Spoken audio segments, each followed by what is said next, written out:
Sa mundo ngayon, 9 countries ang may nuclear weapons at more than 2,000 nukes ang naka-alert mode ready ilunsad kahit anong oras. Nuclear bomb na sobrang lakas ng sabog at kayang sumira ng buong syudad sa isang iglap.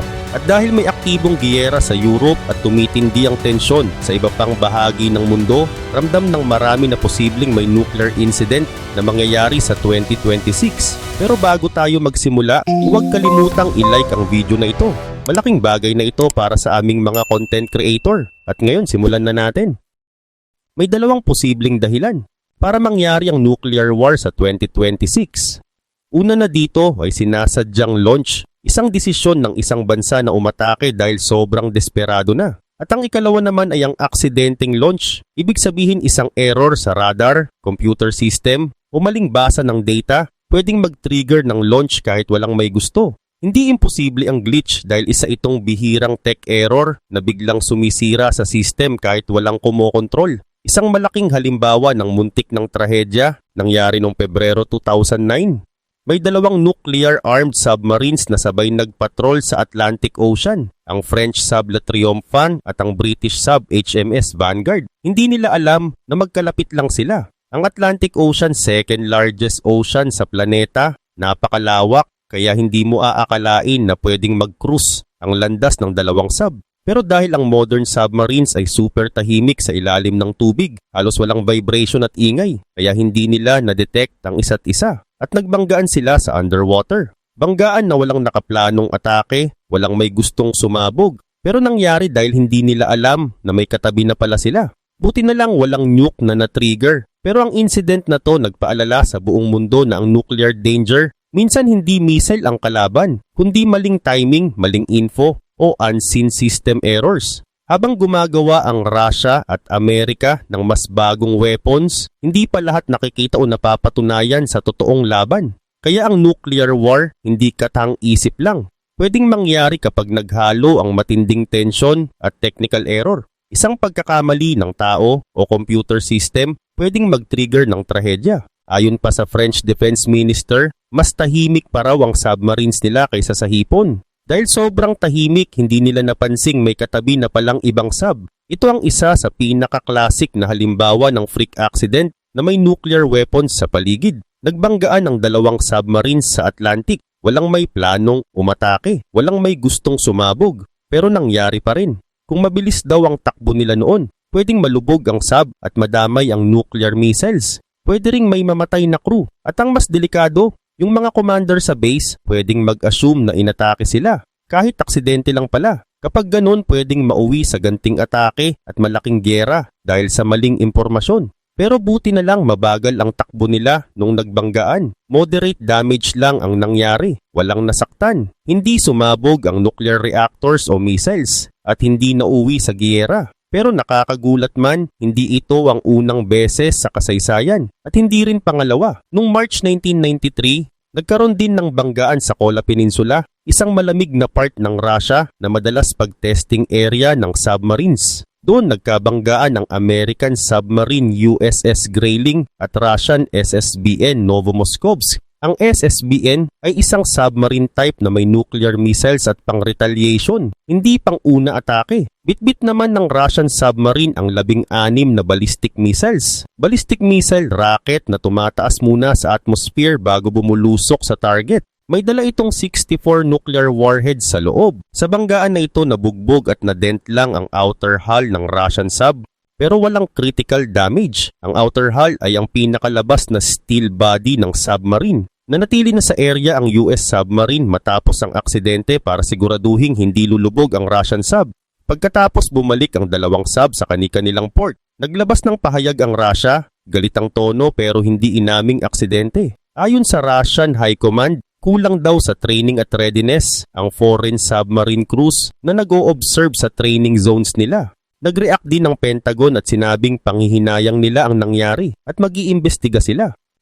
At take note, hindi lang ito one time. Isang taon bago ang 2009 collision, may isa pang banggaan sa Murmansk, isang major Russian naval port. Ang naval port paradahan at base ng military ships at submarines. Ang nabangga noon US Los Angeles class submarine at Russian Sierra class attack sub. Bakit nagkakabanggaan ng mga sub? Simple lang. Naghahabulan at nagmamanmanan ang US, NATO at Russia submarines sa dagat.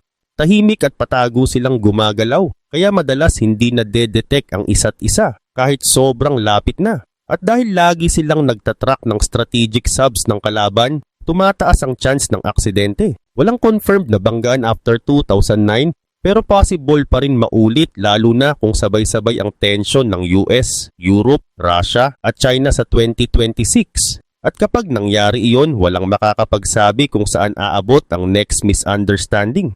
Ganun pa man, hindi lang banggaan ng submarines ang pwedeng maging simula ng nuclear panic. Kapag may missile na naligaw at pumasok sa ibang bansa, pwedeng isipin agad na atake iyon. At sa sobrang takot at gulo, pwedeng gumanti agad ang isang bansa kahit wala namang totoong rason para magsimula ng digmaan. Lalo itong delikado kung may masalimuot na history ang dalawang bansa tulad ng India at Pakistan.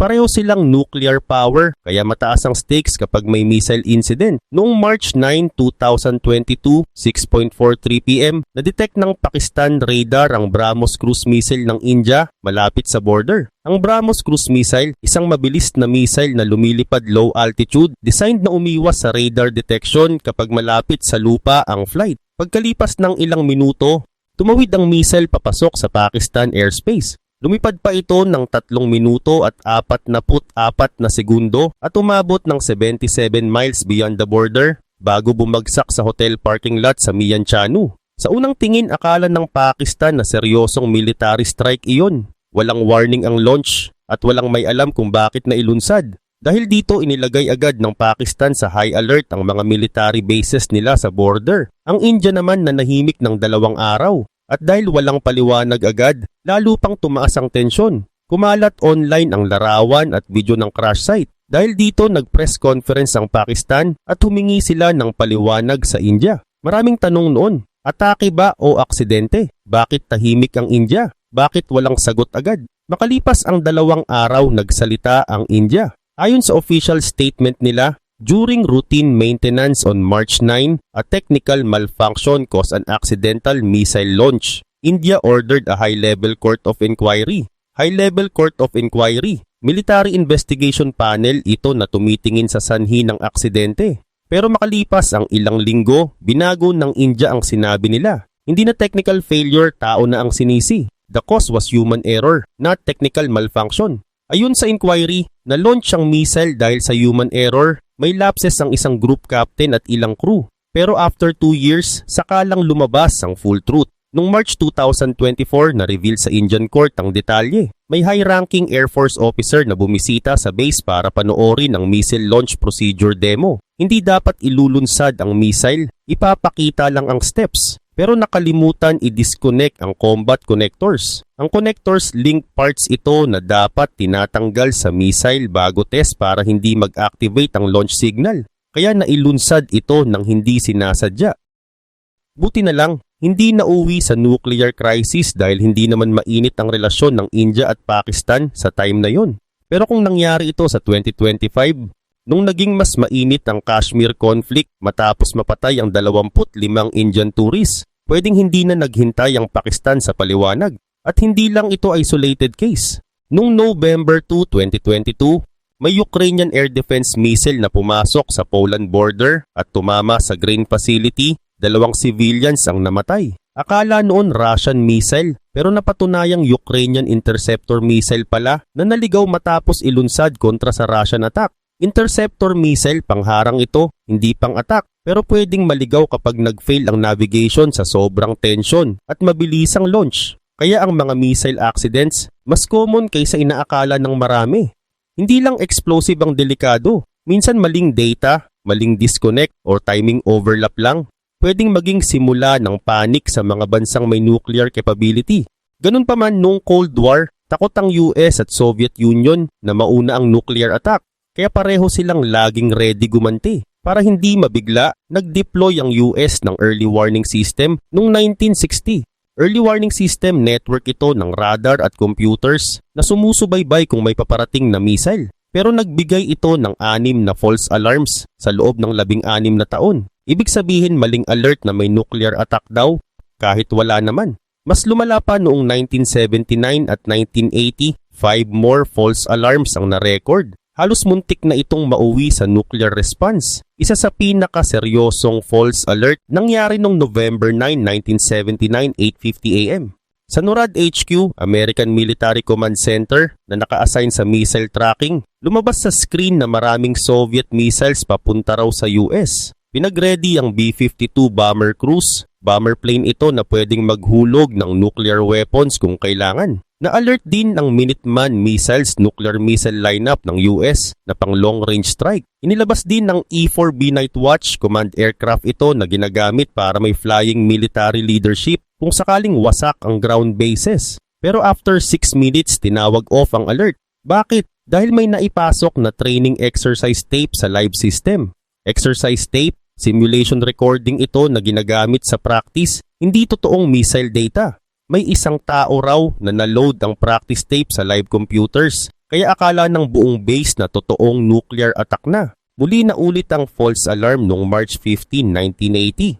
May detected missiles papunta raw sa Alaska at Canada, pero mali na naman ang reading. Pagkatapos noon, May 1980, 2,000 Soviet missiles daw ang nakita sa screen, pero biglang nag-clear ang display, meaning system glitch lang ulit. Sa June na part ng 1980, may detected 2 Soviet missiles tapos biglang naging 200 at biglang naging 2,000 sa screen. Tinawagan si President Jimmy Carter. Pinag-start ang bomber engines at sinabihan ng security advisor niya na nuclear attack is underway.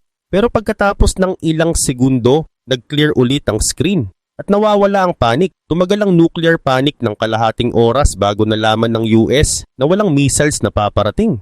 Pero makalipas ang 3 araw, may false alarm na naman. 2,000 Soviet missiles daw ang padating. Pinag-start ang bomber engines pero after 20 minutes, nag-clear ang screens. Ayon sa investigasyon, magkakaiba ang dahilan ng mga maling alert. Una, yung Nobyembre 1979, training exercise tape ang aksidenteng na-load sa live system. Ikalawa yung training exercise tape, simulation recording na pang-practice, hindi totoong missile data. Yung Oktubre 1979 at Marso 1980 naman, radar error ang dahilan. Radar detection system na minsan napagkakamalang missile launch ang lumang rocket debris.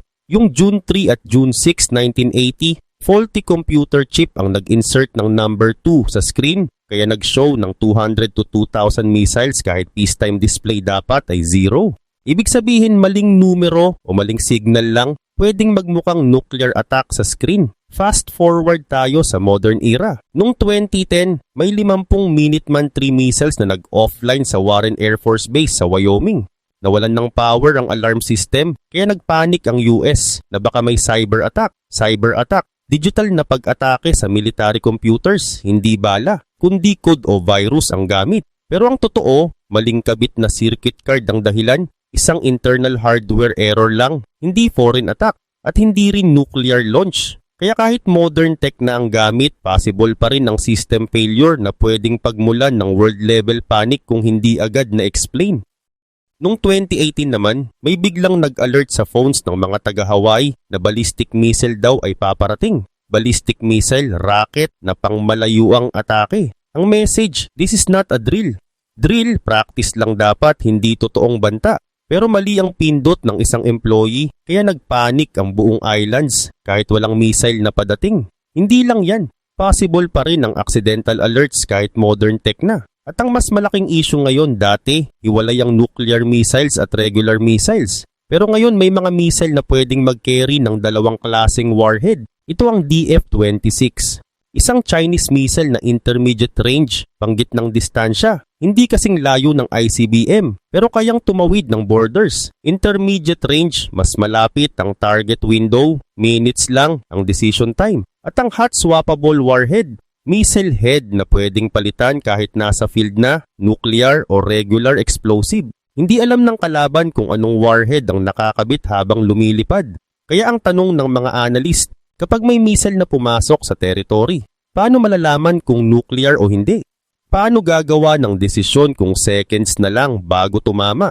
Paano pipili kung aatras, maghihintay o gaganti kung hindi nila sure ang dala ng missile? Dati, nung Cold War, 30 minuto ang window ng desisyon ng US at Soviet. Ngayon, mas mabilis ang missiles, mas maiksi ang oras, mas mataas ang chance ng maling interpretasyon. Sa panahon ngayon, sobrang iksi na lang ng oras ng nuclear decision. Ang pinakamahuhusay na modern missiles hypersonic na. Ibig sabihin sobrang bilis lumipad. Mas mabilis pa sa tunog. Kaya minutes or seconds na lang ang pagitan ng alert at pagtama sa target. Noong Cold War, mas malakas ang communication ng US at Soviet. Kahit laging mainit ang tensyon, nag-uusap pa rin ang mid-level military officers para maiwasan ang aksidente at maling galaw. Hindi sila fully tahimik sa isa't isa. Pero ngayon humihina na ang communication lines ng nuclear countries. Mas secretive na sila sa weapons, galaw at plano. Dahil malayo na ang tiwala, mas mabilis umusbong ang duda kapag may missile na pumasok sa borders. Isa pang problema, konti na ang gustong pumirma sa arms control agreements. Arms control agreement kasunduan ito ng mga bansa para bawasan ang nuclear o missile mistakes at hindi mauwi sa biglaang retaliation. Kaya ang reality, mas lumalakas ang weapons, mas umiinit ang relasyon ng nuclear nations, mas mabilis ang missiles, at mas maiksi ang oras ng desisyon. At dahil ang nuclear countries ngayon ay minsan pinamumunuan ng unpredictable leaders, mas mataas ang risk ng misunderstanding at aksidente. Unpredictable, hindi sigurado ang galaw at reaksyon, lalo na sa krisis. Sabi ng mga experts, isang maliit na spark lang, kahit aksidente, pwedeng lumaki ang gulo. Hindi ito sci-fi. Posible ito kapag nagpatong-patong ang tension plus tech error plus maling desisyon. Tulad ng sabi ng isang French defense minister nun, mas tahimik pa sila sa hipon. Ayun pa sa kanya, they make less noise than a shrimp. Reference ito kung gaano katahimik ang submarines kaya hindi nagkakakita kahit sobrang lapit na. Sa huli, walang nuclear war na sumabog sa mga incidents na yun. Pero reminder ito na ang nuclear danger hindi laging intentional. Minsan, aksidente, maling data o maling pindot lang ang dahilan. Kung iisipin, ang pinaka nakakatakot sa nuclear risk ay hindi lang yung may masamang loob na pipindot. Mas delikado minsan yung chain reaction ng maliit na pagkakamali. Tapos sasabayan ng pressure, pagod at kulang na impormasyon. At kahit sabihin mong modern na ang tech, may isang katotohanan na hindi nagbabago. Tao pa rin ang nagdedesisyon sa dulo. Kaya dito tayo lilipat sa mas malalim na tanong. Kung may safeguards naman, bakit may mga pagkakataon pa ring muntik ng sumabog ang mundo? Una, kailangan maintindihan ng isang idea na bihirang napapansin ng mga tao, launch decision window. Ibig sabihin nito, yung oras na meron ang leaders para magdesisyon kapag may alert. Kapag mas mabilis ang weapons at mas konti ang warning, mas lumiliit ang window at mas tumataas ang chance ng maling call. Dito pumapasok ang isang delikadong concept, launch on warning. Launch on warning policy ito na pwedeng mag-launch ng nuclear missiles based pa lang sa warning bago pa tumama ang kalaban para hindi maubos ang sariling missiles sa unang strike. Sa papel, defensive ito. Pero sa totoong buhay, kapag mali ang warning, pwedeng maging self-made disaster. At kahit may safeguards, may mga senaryo na hindi mo basta maiiwasan. Halimbawa, false sensor fusion. Sensor fusion, ibig sabihin pinagsasama-sama ng system ang data mula sa radar, satellites, at ibang sensors para bumuo ng isang picture ng threat. Kapag may isang sensor na nagloko, tapos tumugma pa sa ibang mali, pwedeng magmukhang totoo yung threat kahit hindi. May isang famous na kaso dito noong 1983. Isang Soviet officer na si Stanislav Petrov ang nakakita ng alert sa system na parang may incoming US missiles. Ang twist, hindi siya agad naniwala. Pinili niyang i-report na possible false alarm. Lumabas na mali nga ang detection. Napagkamalan daw ng satellite system ang reflection ng sunlight sa clouds. Hindi ito movie hero moment lang. Ito yung klase ng desisyon na pwedeng magbago ng history kapag nagkataon. Isa pang classic na muntik magpasiklab ng malaking gulo, yung Norwegian rocket incident noong 1995. Norway launched a research rocket para sa scientific study. Pero sa Russia may mga nakakita nito at muntik itong mapagkamalan na missile event. Ang point dito, kahit hindi weapon ang lumipad, kapag kulang ang coordination at mabilis ang assumptions, pwedeng lumaki ang panic.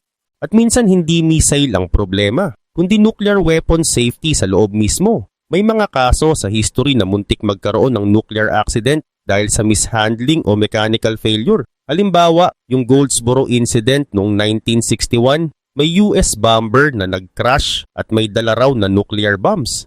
Hindi tayo magde-detail ng sobra, pero ang takeaway, kahit walang war, pwedeng magkaroon ng nuclear risk dahil sa accident. May isa pang case na sobrang linaw ang aral, Damascus, Arkansas noong 1980. Nagkaroon ng accident sa Titan II missile site, nag-leak ang fuel at nauwi sa explosion. Ang scary part, kapag ganitong klaseng incident ang nangyari sa time na mataas ang tension, pwedeng magkaroon ng maling interpretation. Inatake ba tayo? Imbis na aksidente ito. At ngayon dadagdag pa ang modern risk, cyber and internal system failure. Hindi na ito sci-fi. Ang threat ngayon pwedeng hindi missile, pwedeng signal manipulation. Halimbawa, may pwedeng mag-inject ng maling data, mag-disable ng comms, o mag-cause ng false status sa command systems. Kapag may sabay na political crisis, mas lalong delikado. Dahil ang leaders nagdedesisyon sa incomplete picture. Dito rin pumapasok ang issue ng authentication at launch authority. Sa nuclear forces, hindi dapat one button lang. May layers yan, codes, confirmations, chain of command. Pero kahit gaano katibay, may dalawang laging kalaban, time pressure at human factors. Human factors, simple lang, tao ka, napapagod ka, nape-pressure ka, natatakot ka. Minsan may kulang na info, minsan may mali ang translation ng report, minsan may nagmamadaling staff na ayaw mapagalitan, kaya mas pinipiling safe sa kanila ang worst case interpretation. At kapag nuclear ang pinag-uusapan, ang worst case thinking ay pwedeng magbunga ng irreversible action. Kaya maraming experts ang nagsasabi, malaking risk ang misinterpretation during crisis. Kasi sa crisis, normal ang ganitong cycle. May alert, may panic, may assumption, may mobilization, may counter-mobilization, may escalation. At kahit magsimula sa maliit na mali, pwedeng magmukhang intent sa kabilang side. Isa pang angle na bihira ring pag-usapan, accidental escalation via conventional strikes. Kapag may conventional attack na tumama sa lugar na akala ng kabila ay nuclear-related, halimbawa, command bunker, satellite uplink, or early warning radar, pwedeng isipin ng kabilang side na preparing for nuclear first strike yun. Kahit ang totoong target ay regular military, yung interpretation sa kabila, pinipiringan nila tayo bago mag-nuke. At dito sumasabog ang misunderstanding. At dahil dito sobrang value ng hotlines at crisis communication. Hotline, direct line ito ng communication ng dalawang bansa para mabilis maglinaw ng incident. Nung mas active ang ganitong mechanisms, mas may chance na makat ang escalation chain. Pero kapag humihina ang trust at lumalayo ang diplomacy, nagiging mas mahirap ang mabilis na clarification. Ngayon may isa pang bagong factor, automation and AI-assisted decision tools. Hindi ibig sabihin nito AI ang magla-launch, pero pwedeng AI ang tumutulong sa threat assessment. Kapag mali ang training data o biased ang model o kulang ang context, pwedeng magbigay ng confident assessment na mali. Kaya kapag may bansa na sobrang umaasa sa automated systems, tumataas ang risk ng overconfidence sa output. At kung gusto mo ng pinaka-realistic na senaryo para sa 2026 na hindi redundant sa nauna, eto, isipin mo may sabay-sabay na events, regional conflict, cyber disruptions, at satellite outages. Biglang may unknown launch signature sa radar. Sabay may reports na may missile-like object sa ibang sensor. Tumawag ang field commanders, possible incoming. May minutes lang para mag-decide. Kung ang relasyon ng countries ay masama at walang direct communication, mas madali ang default assumption, attack ito. At dito pumapasok ang pinakamahalagang reality check. Nuclear war does not need evil intent to begin. Minsan, kailangan lang. Mali ang data, maiksi ang oras, mataas ang takot at mahina ang communication. Kaya habang lumalakas ang weapons at lumiliit ang decision time, ang pinaka-practical na tanong ay hindi sino ang unang magpaputok, kundi paano natin mapipigilan ng maling akala na magtutulak sa isang bansa na gumanti kahit wala namang tunay na attack? At kung may isang aral na paulit-ulit na lumalabas sa lahat ng near-miss cases sa history, ito yun. Ang safety ng mundo minsan nakasalalay sa isang taong marunong magduda sa screen at marunong maghintay ng confirmation bago magdesisyon.